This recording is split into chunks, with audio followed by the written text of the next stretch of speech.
మీ బట్టలకి సాఫ్టింగ్ ప్రొటెక్షన్ ఇచ్చే సరైన ప్రొడక్ట్ ఎలిమ్ ఫ్యాబ్రిక్ కండిషనర్.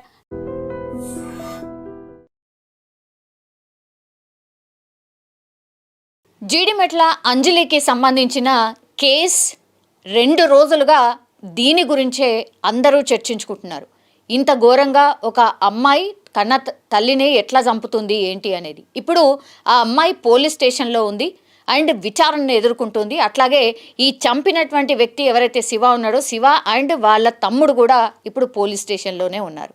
కానీ వీళ్ళు ఎంక్వైరీ చేస్తున్నప్పుడుగా చెప్తున్నటువంటి విషయాలు ఒక్కొక్కటి కూడా అంటే ఆమె బాల్యంలో అసలు ఏం ఫేస్ చేసింది, ఆమె ఎదుర్కొంది ఏంది, అప్పటి నుంచి కూడా ఈ అమ్మాయిని ఎక్కడ కూడా కరెక్షన్ చేయకుండా ఇది కాదు ఇది కరెక్ట్ అని చెప్పేవాళ్ళు ఎవరూ లేనందువల్లే ఇదంతా జరిగినట్టుగా కూడా పోలీసులు కొంత అనుకుంటున్నట్టుగా మనకున్నటువంటి సమాచారం. ఎందుకంటే ఫస్ట్ యాక్చువల్లీ నేను నిన్న కూడా చెప్పిన ఈ అంజలికి 2 మ్యారేజెస్ అయ్యాయి. ఫస్ట్ హస్బెండ్కి సంబంధించిన కూతురే ఇప్పుడు ఈ పెద్ద అమ్మాయి ఎవరైతే తల్లిని చంపిందో ఆ అమ్మాయి. సెకండ్ అమ్మాయి వచ్చేసి తల్లి మృతదేహం దగ్గర ఎవరైతే ఏడుస్తున్నారో సెకండ్ హస్బెండ్ వాళ్ళ పాప. సో ఇద్దరు కూడా ఆడపిల్లలే. ఫస్ట్ హస్బెండ్ యాక్చువల్లీ ఆయన సూసైడ్ చేసుకొని చనిపోయినట్టుగా మనకున్నటువంటి సమాచారం. ఆ తర్వాత నెక్స్ట్ హస్బెండ్ మొన్న ఒక సంవత్సరం క్రితమే యాక్సిడెంట్లో చనిపోయాడు.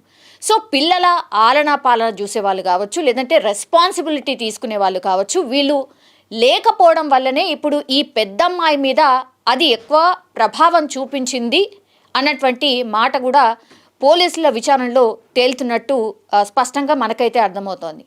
యాక్చువల్లీ ఈ అమ్మాయిని విచారణ చేసినప్పుడు ఆమె బాల్యం ఏంటి, ఆమె ఏమేం ఫేస్ చేసింది ఏంటి అనేది కూడా పోలీసుల విచారణలో చెప్పిందట. ఫస్ట్ యాక్చువల్లీ ఆ తల్లి మీద ఆమెకు అసలు ప్రేమనే లేదు. ఎందుకంటే 7వ తరగతిలోనే ఆమె పోలీస్ స్టేషన్కి వెళ్ళి ఇదే తల్లి మీద అంజలి మీద ఒక రిపోర్ట్ ఫైల్ చేసింది. అదేంటి కంప్లైంట్ ఫైల్ చేసింది. అదేంటి అని అంటే నా తల్లి దగ్గర నేను ఉండలేను, ఆమె తిడుతుంది కొడుతుంది కాబట్టి నేను ఉండలేను అంటూ ఆమె 7వ తరగతి ఉన్న టైంలోనే వెళ్ళి కంప్లైంట్ చేసింది. అంటే ఎంత అయిష్టంగా ఇప్పుడు ఆ తల్లితో పాటు ఆ పిల్ల ఉంటుంది అనేది అక్కడే అర్థమవుతోంది. అంటే ఏ స్టేజ్లో 7వ తరగతిలోనే ఆమె పోలీస్ స్టేషన్కి వెళ్ళి కంప్లైంట్ చేసింది అంటే 4వ తరగతో 5వ తరగతి నుంచే ఆమెకు తల్లి అంటే అసహ్యం. ఇది స్పష్టంగా మనకైతే అర్థమవుతోంది ఇక్కడ. ఇప్పుడు 7వ తరగతినే ఆమె వెళ్ళి కంప్లైంట్ చేసిన తర్వాత పోలీసులు మందలించి మరీ 7th క్లాస్ అంటే జస్ట్ 12-13 ఏళ్ల టైంలోనే ఆమె కంప్లైంట్ ఇవ్వడంతో ఆమెకు కౌన్సిలింగ్ చేసిర్రు. అట్లాగే ఫ్యామిలీ మెంబర్స్ని పిలిపించిండ్రు. మీ దగ్గర పెట్టుకోకండమ్మా, ఆమెను తీసుకెళ్ళి ఇంకో చోట పెట్టండి అని పోలీసులు చెప్పడం. ఆ తర్వాత ఆమెను ఈ అంజలి వాళ్ళ చెల్లెలి దగ్గర గుండ్లపోచంపల్లిలో ఆమె ఉంటుంది. సో ఆమె దగ్గరనే ఒక 2 ఏళ్ల పాటు ఆమె దగ్గరనే ఉంచుకొని ఆమెని చదివించినటువంటి పరిస్థితి. ఇప్పుడు ఈ పెద్ద పాప ఎవరైతే ఉన్నారో జస్ట్ 3 నెలల క్రితమే తల్లి దగ్గరకు వచ్చింది. 3 నెలల క్రితమే తల్లి దగ్గరికి వచ్చినప్పుడు కూడా అయిష్టంగానే వచ్చింది.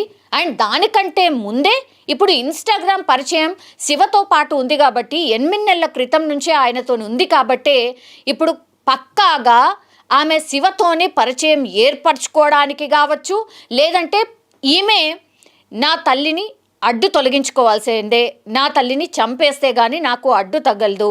అండ్ ఇంకోటి ఏంటంటే పూర్తిగా నేను ప్రశాంతంగా ఉండాలంటే ఆమె తల్లి ఎక్కడ కూడా ఉండకూడదు అని ఫిక్స్ అయింది. కాబట్టే శివ అనే వ్యక్తితోని ప్రేమాయణం కావచ్చు, శివ అనే వ్యక్తి సపోర్ట్తోనే నేను ఇదంతా చేయగలుగుతాను, శివ అనే వ్యక్తితోనే నా తల్లిని పూర్తిగా చంపేయగలుగుతానని ఫిక్స్ అయింది. కాబట్టే ఆమె కేవలం 15 సంవత్సరాలు మాత్రమే ఉంది, కానీ ఆమె మైండ్లో ఒకటే ఫిక్స్ అయింది, నా తల్లి లేకుండా ఉంటేనే నేను ప్రశాంతంగా ఉంటాను. ఇప్పుడు శివతో పరిచయం ఏర్పడిన కొన్నాళ్ళ నుంచే శివకి పూర్తి ఇన్ఫర్మేషన్ ఆర్ ఫ్యామిలీ బ్యాక్గ్రౌండ్ మొత్తం చెప్పింది. ఇట్లా తల్లితోనే నాకు ఇష్యూ ఉంది, నాకు ఇష్టం లేదు, నేను ఉండలేను, నేను పూర్తిగా నీ దగ్గరికే వచ్చేస్తాను అన్నటువంటి మాట చెప్పింది. కాబట్టే ఈ ఇన్సిడెంట్ జరిగే కొద్ది రోజుల ముందు అంటే 19వ తారీఖున ఆమె శివ వాళ్ళ ఇంటికి వెళ్ళిపోయింది.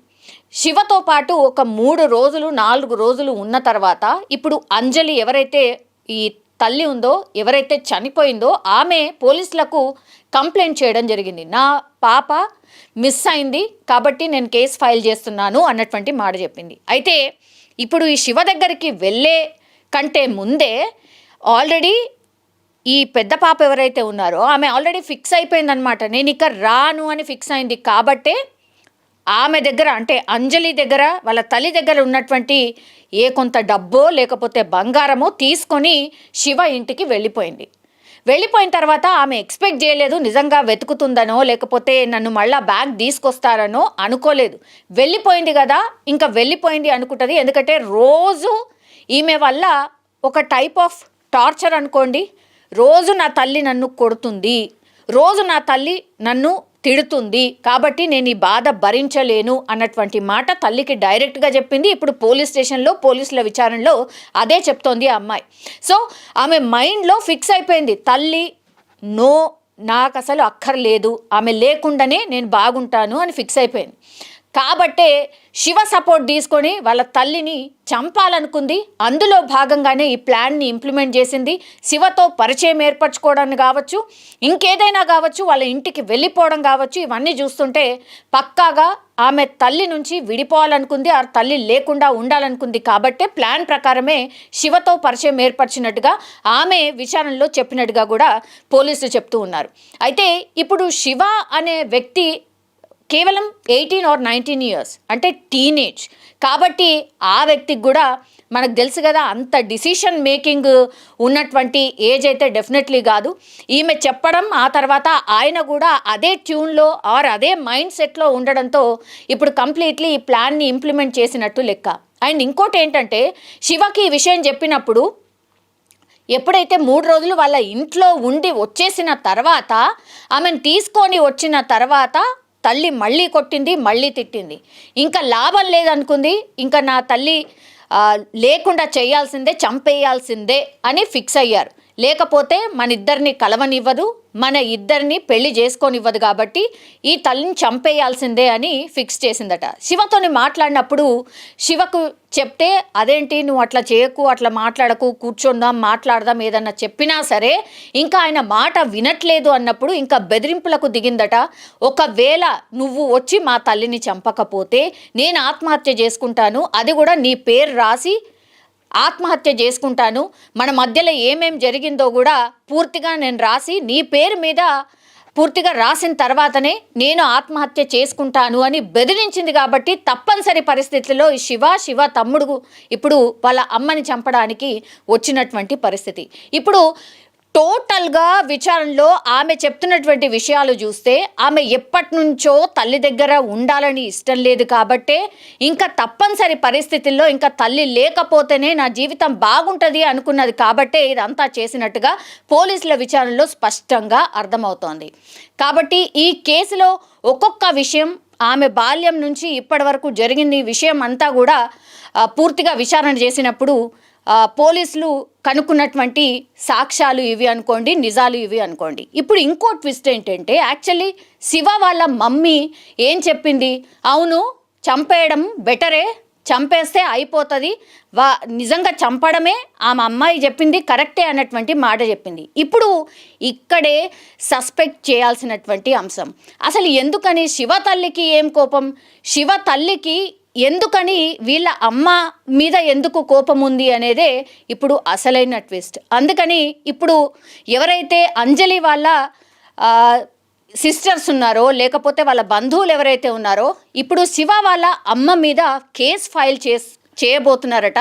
అసలు ఎందుకని శివ వాళ్ళ అమ్మకి ఏంటి ఇంట్రెస్ట్, శివ వాళ్ళ అమ్మ ఎందుకని అంజలి చంపేయడమే బెటర్, అంజలిని చంపేస్తే అన్నిటికీ ప్రాబ్లం సాల్వ్ అవుతుంది అన్న మాట ఎందుకు చెప్పాల్సి వచ్చింది, ఇది ఇప్పుడు అంజలి వాళ్ళ బంధువులందరూ కూడా పోలీసులకు కంప్లైంట్ చేయబోతున్నట్టుగా కూడా చెప్తున్నారు. సో ఇది కేసులో అసలైన ట్విస్ట్ అనుకోవచ్చు. ఇప్పుడు ఎట్లాంటి విచారణ జరగబోతోంది, ఈ అమ్మాయిని అట్లాగే శివ వాళ్ళ అమ్మని కూడా అదుపులోకి తీసుకున్న తర్వాత విచారణ చేస్తే ఇంకేమి నిజాలు బయటకు వస్తాయి, మరి కోపం ఎందుకు, మీకు ఎన్ని రోజుల నుంచి పరిచయం, కేవలం 8 నెలల నుంచి శివ పరిచయం అంటున్నారు, అసలు శివకే అమ్మాయి పూర్తిగా అర్థం కాలేదు, అట్లాంటిది మీకు వాళ్ళ తల్లి ఏం అర్థమైంది, జరిగింది, మీరెందుకు చంపాలనుకుంటున్నారు, ఇవన్నీ విషయాలు కూడా తెలుసుకోవాల్సిన అవసరం అయితే డెఫినెట్లీ కనిపిస్తోంది. కాబట్టి ఈ కేసులో మాత్రం ఇదే ట్విస్ట్. మరి శివ వాళ్ళ అమ్మ మీద కేసు ఫైల్ అయితే పోలీసుల యాక్షన్ ఏముండబోతోంది, పోలీసుల విచారణలో ఇంకెన్ని నిజాలు బయటపడతాయో చూడాల్సిందే.